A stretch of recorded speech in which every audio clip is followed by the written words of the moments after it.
Entrevista.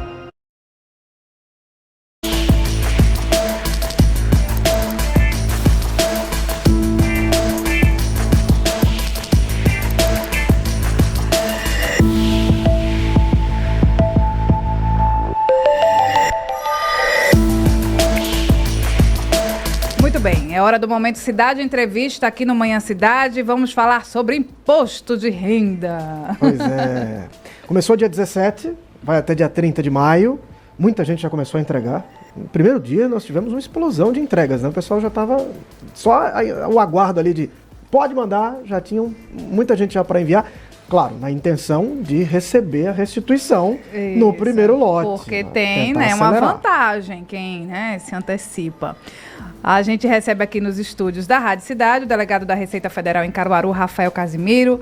Delegado, seja muito bem-vindo mais uma vez. A gente já agradece, né, por ter vindo até aqui a sede da Rádio Cidade para a gente bater um papo sobre esse assunto que costuma ser chatinho, mas não tem o que fazer. Temos que seguir esse rito anualmente. Então, eu preciso começar com aquela pergunta base. Hoje, 2025, baseado em 2024, quem precisa declarar o imposto de renda? Bom dia para o senhor. Bom dia a todos, bom dia a quem está nos ouvindo aqui na Rádio Cidade. Eu agradeço o convite. É para cima. Isso, agora acredito que sim. Pronto, ouvindo? Sim, Agora. perfeito. Bom dia a todos.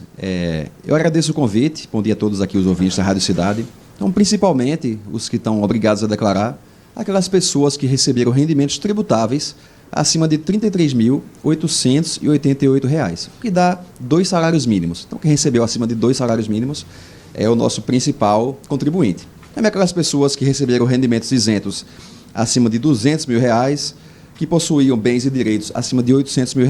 Mas o principal caso realmente são aquelas pessoas que receberam rendimentos tributáveis acima de 2 salários mínimos. Lembrando que rendimento tributável é o rendimento da aposentadoria, do trabalho, do aluguel, dos rendimentos financeiros. Então, esses são aquelas fontes de renda que obrigam a gente a declarar imposto de renda.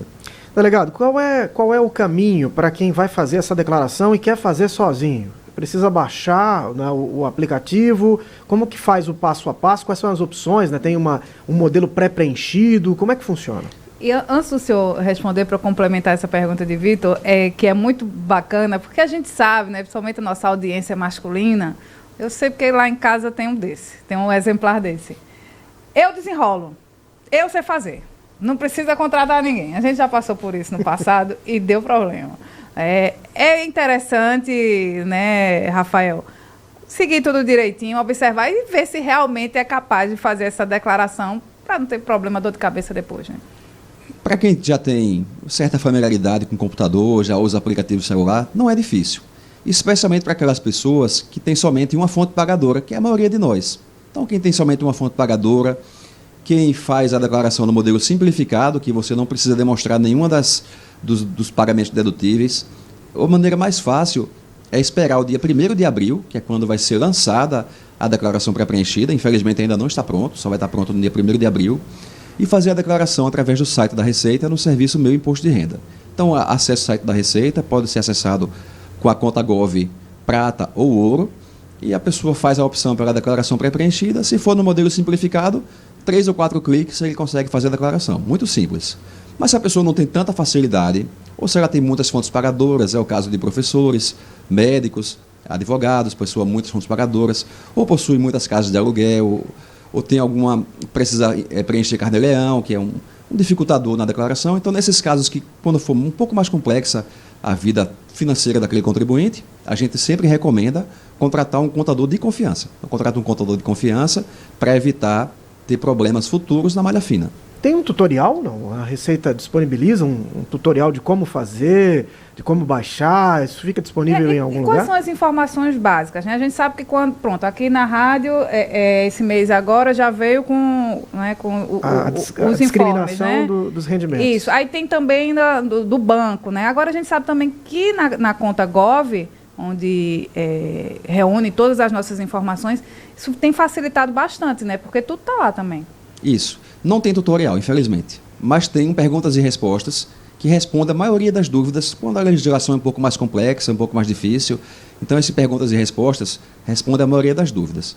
e realmente os documentos que precisa, se você faz a declaração pré-preenchida, é basicamente conferir aquilo que está na declaração da Receita e aquilo que você tem em mãos. O documento principal são os comprovantes de rendimento das fontes pagadoras. Então, se a pessoa tem um emprego, carteira assinada, então a empresa tem a obrigação de mandar para o funcionário qual foi o valor do imposto de renda que teve de retenção e qual foi o valor do rendimento que ele teve naquele ano. Mesma coisa se a pessoa faz um aluguel de uma casa através de uma imobiliária. Então, uma imobiliária tem que entregar para o seu cliente quanto foi que ele recebeu de aluguel.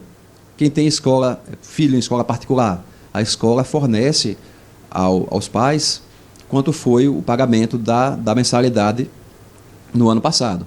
Plano de saúde também, o plano de saúde fornece quanto foi o pagamento de plano de saúde. Tudo isso são despesas dedutíveis, reduzem a base de cálculo do imposto de renda e reduz o valor do imposto a pagar. Uma dúvida, Rafael, com essa movimentação toda de redes sociais, trabalho de influenciadores, né?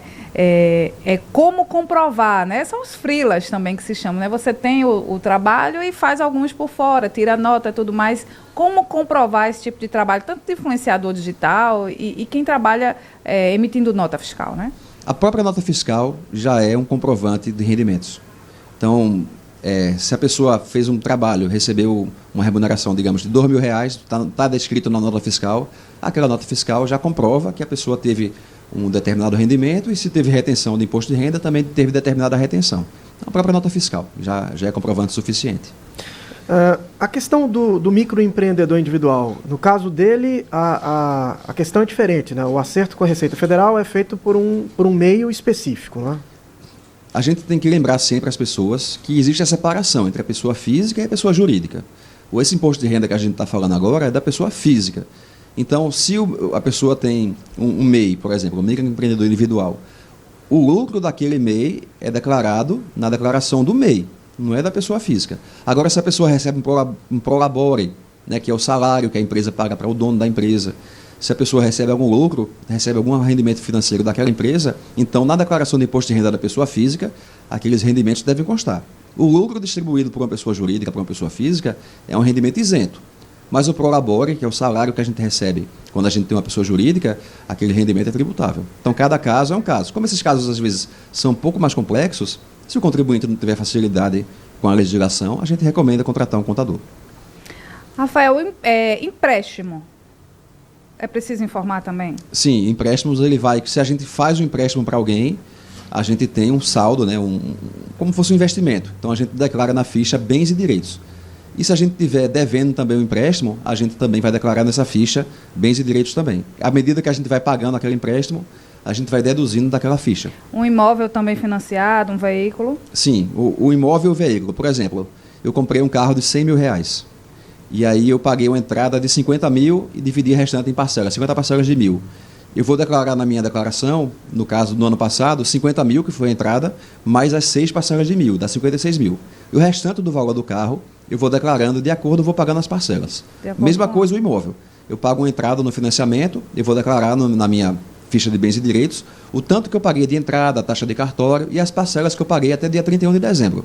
As parcelas que eu não paguei ainda, eu não vou declarar.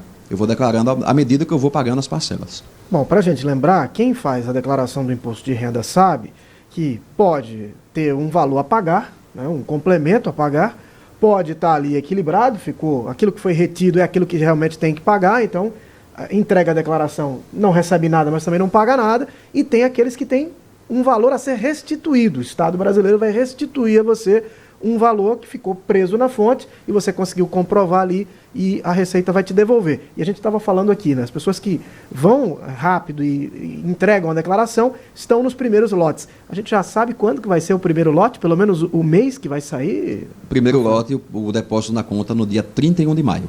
Não, já 31 de maio, está bem pertinho. Né? Mas já... É porque dia 30 é o último dia para entregar, dia 31 já tem o primeiro lote. Já tem o primeiro lote, sim. Coisa boa. Tá vendo? Ô, Rafael, quais são os erros mais comuns, né, que fazem aí o contribuinte cair nas garras do leão, né, a famosa malha fina? Aliás, o que é a malha fina, né? Tem muita gente que escuta fina? Isso e não sabe exatamente o que significa. A malha fina é um batimento entre aquilo que a gente declara na declaração, aqueles valores que a gente declarou na declaração, e aquilo que a Receita Federal já tem na sua base de dados. Então, a gente recebe das fontes pagadoras das empresas, quanto foi que a empresa pagou para cada funcionário. A gente recebe dos bancos, movimentação financeira, a gente recebe dos planos de saúde, quanto foi que a pessoa pagou de plano de saúde. Então, a gente recebe uma quantidade de informações e a gente faz um batimento. A Receita Federal faz um batimento entre aquilo que está declarado e aquilo que está na nossa base de dados. Mas isso para todos ou por amostragem? Para todos. É uma declaração de honestidade. Faz um batimento. Né? Porque a função da malha fina não é punir as pessoas. A função da malha fina é avisar as pessoas que a declaração dela tem algum erro. Então, para dar uma oportunidade para a pessoa retificar. Então, a pessoa faz a declaração, espera o processamento. Então, esse processamento é um pouco lento, realmente, porque são todas as declarações, elas passam por esse batimento. E são mais de 40 milhões, né? Exatamente. De declarações. Todas as declarações. A expectativa é 46 milhões esse ano. Olha. Todas elas, aqui em Caruaru, a gente está esperando receber 51 mil declarações aqui esse ano. Então, todas elas vão passar por um batimento, e aí, se houver alguma divergência, a declaração fica retida na malha, para dar tempo ao contribuinte corrigir. Caso ele não corrija, depois de mais ou menos um ano, ele fica sujeito a receber uma notificação de lançamento, na qual ele é intimado a apresentar a documentação que comprove que a declaração que ele fez estava correta. Então, tem mais uma oportunidade de a pessoa corrigir, ainda tem que apresentar uma defesa, ou então comprovar que ela estava correta. Então, o erro mais comum. Às vezes, a pessoa presta serviço para uma determinada empresa e esquece que prestou aquele serviço. Às vezes, o valor não é tão alto, e aí a pessoa faz a declaração da sua fonte pagadora regular, mas aquele serviço que ele fez por fora, por exemplo, se for para a pessoa jurídica, a Receita Federal fica sabendo. Então, se ela esquecer de declarar, aquela declaração fica em malha, esperando a pessoa retificar, quer dizer, corrigir e inserir aquela informação daquela fonte pagadora que ela tinha esquecido. Um outro erro muito comum. Às vezes, o pai faz a declaração e coloca o filho como dependente. Mas quando o filho consegue um estágio, aquele estágio daquele filho é um rendimento tributável. Então, se a pessoa coloca o filho como dependente, ele tem que colocar também o valor do estágio como rendimento do dependente. E, às vezes, ele esquece que o filho teve um rendimento e aquela declaração fica em malha, para a pessoa ou corrigir, colocando o valor do rendimento do filho na declaração, ou então tirar o filho como dependente, geralmente é mais vantajoso. Quais as penalidades, Rafael? A penalidade para quem não faz demora? a correção Bloqueia tudo, né? Tem uma época que bloqueia tudo. Não, isso é para tudo, quem né? não faz a declaração. Quem não certo? faz, de jeito nenhum, Isso. né? Para quem está na malha. Não funciona cartão, não funciona nada. Viu? Para quem está na malha e não faz a correção da declaração, por exemplo, a pessoa esqueceu, um médico, um professor, tem duas fontes pagadoras. Declarou uma, esqueceu de colocar a outra. Então, ele fica sujeito a receber uma multa de 75% do valor do imposto sonegado. Então, é uma multa um pouco alta. Bom, ele tem que devolver o imposto e ainda vai pagar 75% de multa, é isso? Não, ele não tem que devolver o imposto. Ele vai pagar uma multa sobre o valor do rendimento dele, que seria o imposto, né? Mas então, se ele não declarou, ele também não pagou. Exatamente. Ou ficou retido. Pode ser que tenha ficado retido. Pode ser que tenha ficado. Mas se ele fez uma declaração sem colocar, isso vai lá ficar suspenso. E aí ele ainda paga uma multa. Sim, sim. A multa é sobre o valor do imposto sonegado. Então, se ele ele esqueceu de colocar uma fonte pagadora e daria um imposto de R$10 mil, por exemplo, que ele deveria ter pago durante o ano, vai ser deduzido aquele valor do imposto retido, se for o caso, e vai ser aplicada uma multa de 75% sobre os R$10 mil. E o CPF? Corre algum risco do CPF ser cancelado? Não, nesse caso não. Da multa não. Né? Da multa não. O que acontece é que se a pessoa não paga a multa, a Receita Federal faz a cobrança, tem 30 dias para a pessoa pagar. Se a pessoa não paga, aquele débito, depois de 90 dias, vai para a Procuradoria da Fazenda Nacional, que é o órgão que faz a cobrança judiciária dos débitos da União. E a Procuradoria da Fazenda Nacional pode colocar o CPF da pessoa no CADIM, e aí aquele CPF vai para o cartório e a pessoa fica negativado no Serasa e no SPC. Mas isso aí já é uma etapa da cobrança da PGFN, da Procuradoria da Fazenda Nacional, para quem não paga o imposto. Isso aí para qualquer pessoa física, pessoa jurídica, todo mundo que deve algum imposto para a Receita e não paga, fica sujeito aí para o SPC e pelo Serasa por uma ação da PGFN. Só para a gente encerrar, né, o senhor falou aí sobre dependente e às vezes acontece, né, de casais separados, os dois declaram, então isso precisa ficar, os dois podem declarar ou só um? Só um dos dois pode colocar o filho como dependente, só um dos dois. Pronto. Perfeito. Bem. Rafael Casemiro é delegado da Receita Federal. Muito obrigado. Eu agradeço o convite mais uma vez e um bom dia a todos. Bom dia. Manhã Cidade. Entrevista.